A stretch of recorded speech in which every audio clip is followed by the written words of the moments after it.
Ahoj lidi, vedro je pořád a tak jsme s tátou vyrazili do akvaparku. V Olomouci byl tento krásný akvapark otevřen již v roce 2009 a leží na ploše 33 000 metrů čtverečních.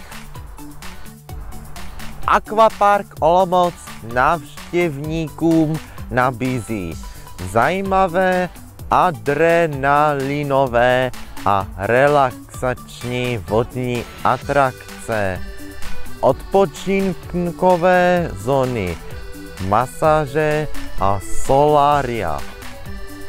Je tvořen vnitřní bazénovou halou a venkovním areálem s travnatými rekreačními plochami. Ve vnitřní hale najdete velký bazén, který je propojen s tím vnějším. Žlutý tobogán, dlouhý 123 metrů, Spaceball neboli červeno-bílou turbo skuzavku s trichtýřem, wheelboly a další zóny a atrakce.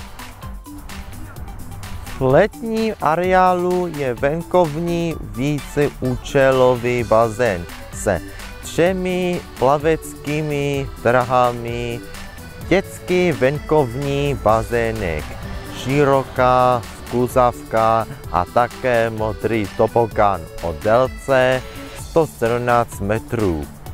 Prostě paráda! Pokud budete v Olomouci, určitě se stavte.